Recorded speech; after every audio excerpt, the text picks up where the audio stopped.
This was not a question, and so my mother did not want to disturb our college education.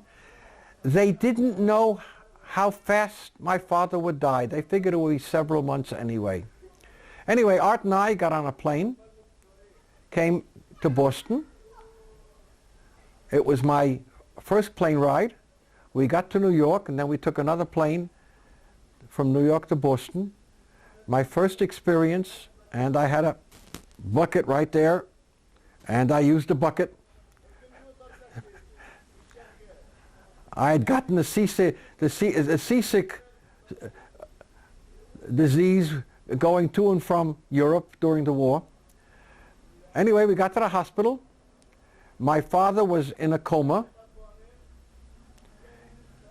He was practically gone. We kissed him, Art and I, and he died.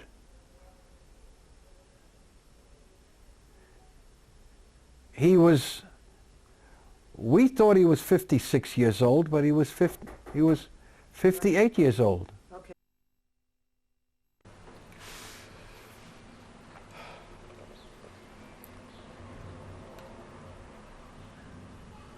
We, of course, buried my father without the help of a rabbi. And my father's good friend, L Keusch, if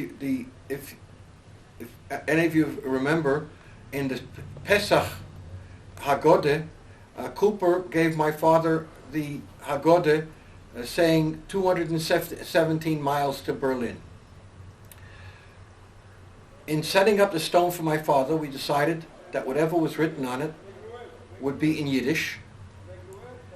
And Keusch wrote a poem which was chopped into the stone on my father's grave. What's the poem? I don't know, I don't remember. Just that saying to the effect that so young to die. Of course, when he wrote the poem, and my father, we thought was 56, I was in the 20s, and 56 was not quite that young. And now that I'm, let's say, approaching 80, 56 is a young kid. I think that's, again, I repeat, he was an exceptionally bright, exceptionally intelligent, exceptionally positive man. I think if the years had given him a few more years, where I would have been able to ask him more of the questions that I have developed since then, it would have made us even closer than we were. Not that we were not close, but we were not intimate. I think that's the word. We were not intimate. You were not what you are with your children, which is a back and forth conversation on a daily basis at any time. Absolutely right. There was no, you didn't talk to him every day.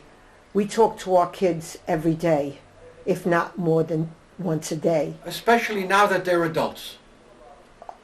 Yes, it's been a long time. Absolutely. But it's a different world. It's a different world. Okay, yes. I am closing for today. Okay. Okay, you can say the date or whatever. Today is October 1st, 2003, and I'm continuing talking about my family. Before I do, I want to explain that up until the late 19th century, in Eastern Europe at least, and maybe in the whole Jewish world, yichus was a very important part of family life. Yichus was your family background, who your father, your grandfather, your great-grandfather, your whole background. And the more prestigious your yichus, you were supposed to grow from that. Our fathers, Ruth and mine, joined that whole group of people who were revolutionaries of the 19th century, the late 19th century, who decided that yichus was not the important thing. The important thing was what a man was, what he himself accomplished, not what his father, grandfather, or anybody else did. And nevertheless, Ruth and I realized that my father and her father made serious mistakes in not letting us know more about our families. Now I want to make, before I get into my father, I just want to make a couple of comments to put in this while I remember it. My grandfather went to live in the Hagar family when he was very, very young. How young, I don't know, because he was an orphan. He was a relative of the Hagar family. His family... This is your father, this is your mother's father. My mother's father. Which you did not say. I'm sorry, my mother's father. His name was Ressler. Our family name going back 2 generations was Ressler. Even though my grandfather, David Leib, after whom I'm named, grew up in the Hagar family. The Hagar family, by the way, are a very famous, prominent Hasidic family, even here in Jerusalem. And the Hasidic head of that family, the Rebbe, is a very influential man. 1. 2. And then again on my mother's family. I am the 7th generation of the Berdichever Rebbe. The Berdichever Rebbe was one of the early Hasidic rabbis. I'm the 7th generation. My son is the 8th generation, and my daughter. And the 9th generation are my grandchildren.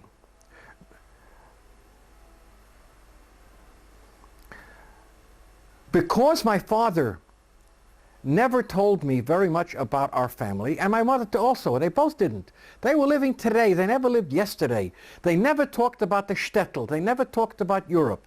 They never talked about anything about, except what was going on. Lots of things I don't know. And what I know about my father, I learned from him, I learned from my mother, and I interpolate. That is, I try to figure out what goes on. My father was born in 1891, in April. According to my brother and I, we always thought he was born in 1893, except grandfather's diary corrected us.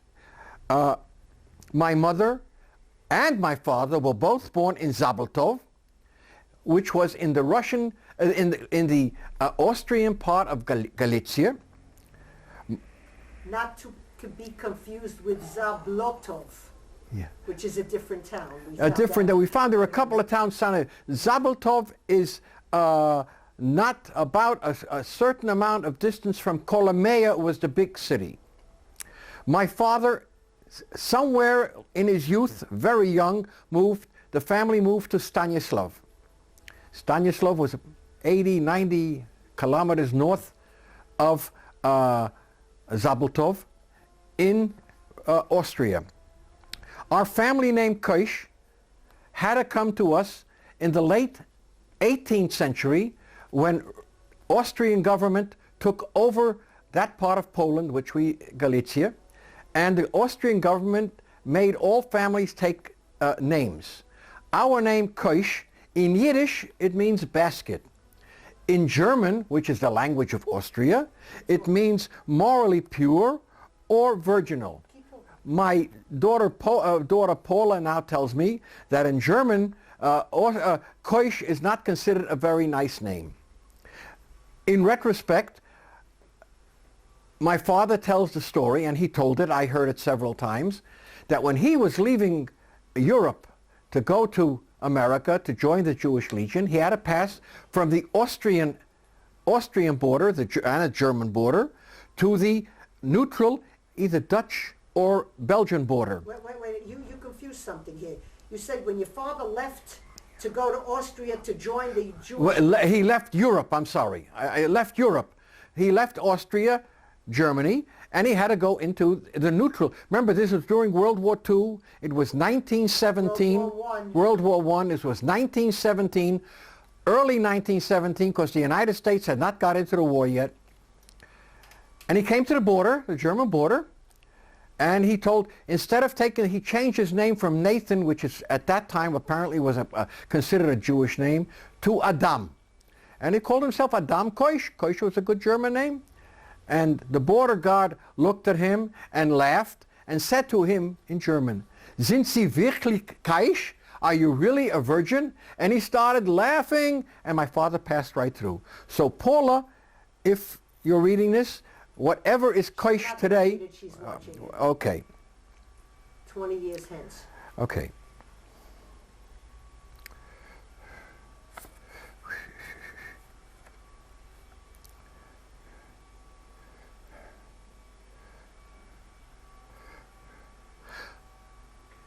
My father, in his teenage years, became interested in the Zionist movement and became a member of Polizeian. In his whole life, he was an ideologue and belonged to one party or another. He belonged to the Polizeian, and after he came back from Palestine for the Jewish Legion, exactly when, I don't know, he went to the left Polizeian, which was more of a liberal, left-wing group, and were Yiddishists.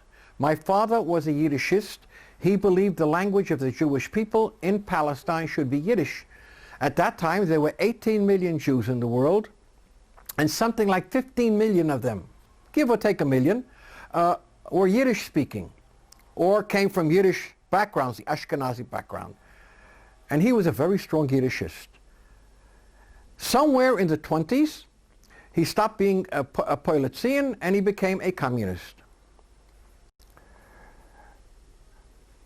At that time, in 1931, we have pictures of it, of the assembly. The International Workers' Order was founded.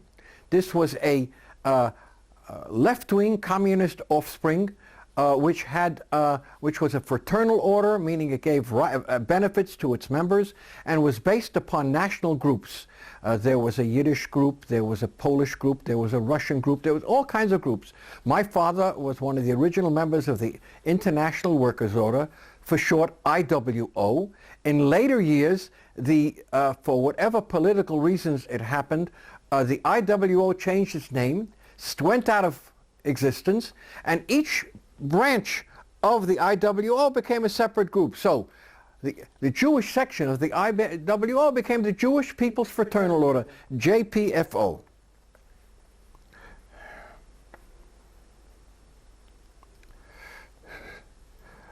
My father left his home. I'm going back now because there has to be a sequence. I cannot pick exactly. My father left his home when his brother Jacob was born to the stepmother in either 1912 or 1913. My mother told me, and not my father, my mother told me that she was not very nice to him. On the contrary, when Ruth and I came to the country to visit in 1956, and I was here in 52, she was very nice to us. He went to Vienna and he worked in a bank. Whether he was a teller or had some other job in the bank, I don't know. I just know he worked in a bank. Why he did not go into the Austrian army, World War, if he was born in 91, this was 1914, 23 years old, he was a prime. Why he didn't go in, I don't know. My uncle Schmäler, Tante Acke's husband, my uncle Zede, Avram Hager, my mother's brother, went in. My father, of course, was active in the Zionist Polizeian. And when Jabotinsky came out with a cry to the Jews of the world, come join the Jewish Legion to become part of the English army, he decided he had to go to America to join up. So in late 1916 or early 1917, I don't know. Question, why didn't he go to England? There was a group from England too. England was at war with Germany. Germany. Yep, go ahead.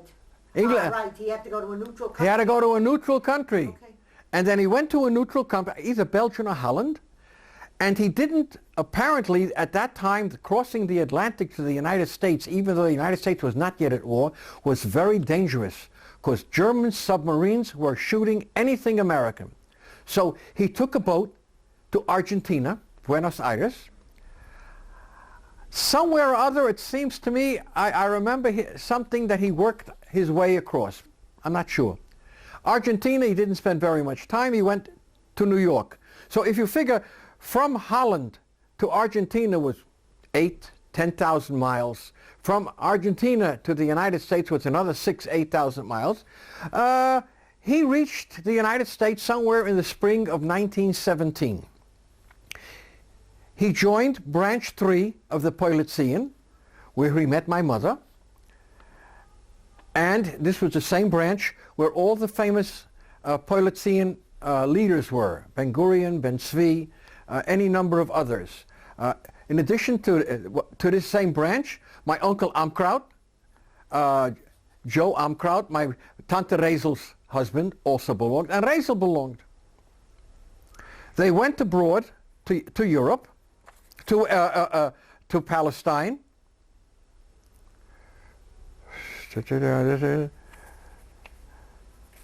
And my father tells some stories about Palestine. Two of them are, he repeated a couple of times. Apparently my father was, he went to jail. The officers were all British. He went to jail. And what was jail? A palm tree. Because you sat in a jail. And who was guarding? One of the members of Chaverim, of the Legion. And my father says, after a while, he says, Keusch, let me be in jail. You'll be on guard and I'll be in jail. He was in the sun, my father was in the shade.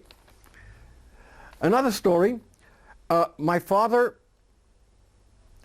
they were not permitted to go to Jerusalem unless they had a family there.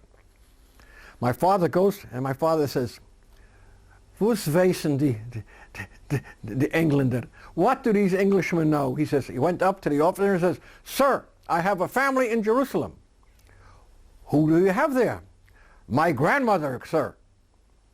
"Your grandmother?" "All right." And he gave him a pass. How long, I don't know.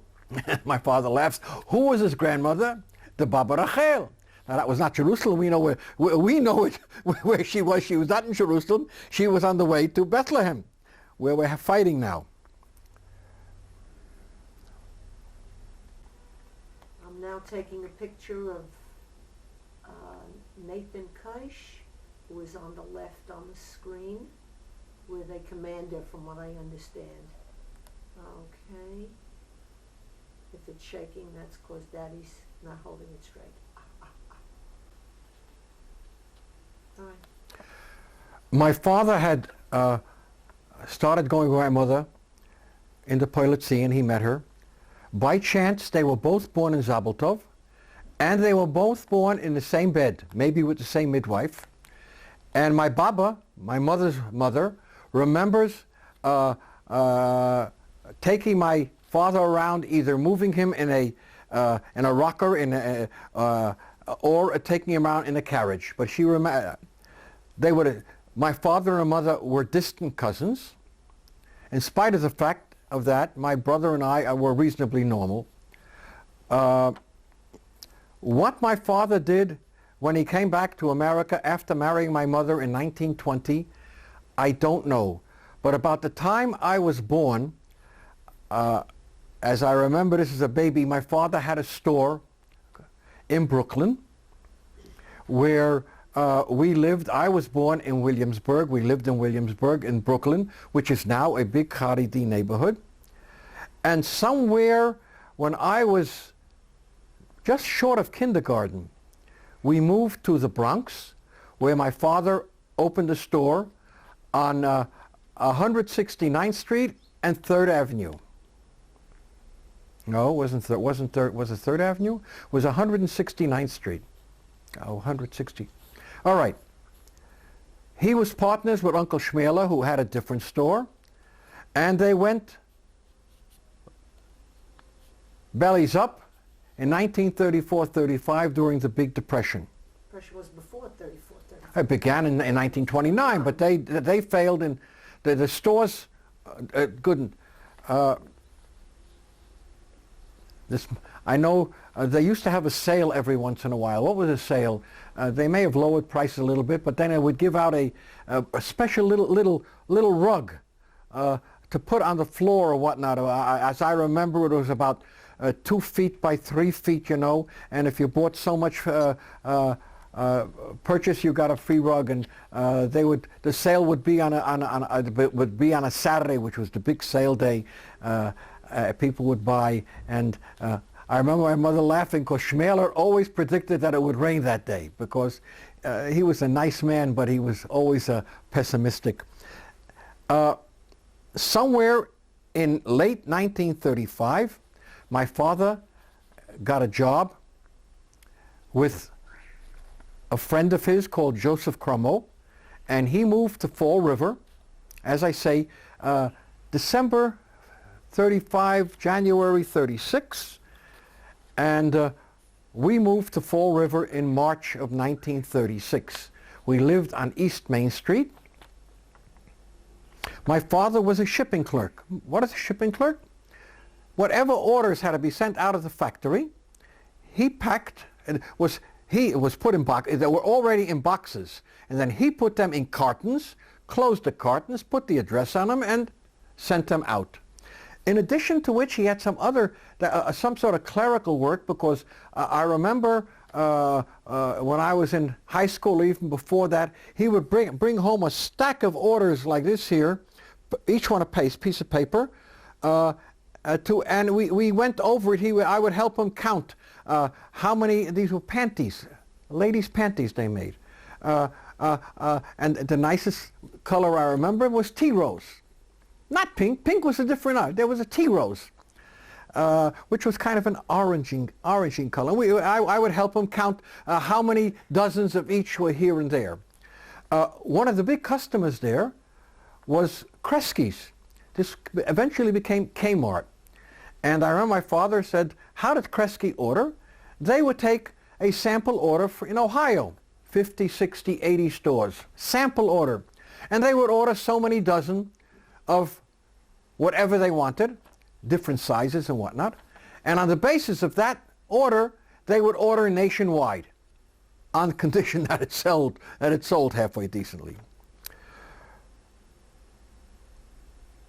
My father continued to work for Crumeau as a shipping clerk of one sort or another. I remember when I was in high school, he was making something like $50 a week. We had moved in the meantime from East Main Street to Shavenson Street, and my father did not have a car, and he and 2 other workers, Ben and what's her name, and his wife Steinemann, who lived across the street, ordered a taxi at 7:15 in the morning to take them to work. They were on the other side of town. Fall River was a town of about 120,000 people. It cost them the munificent sum of 25 cents.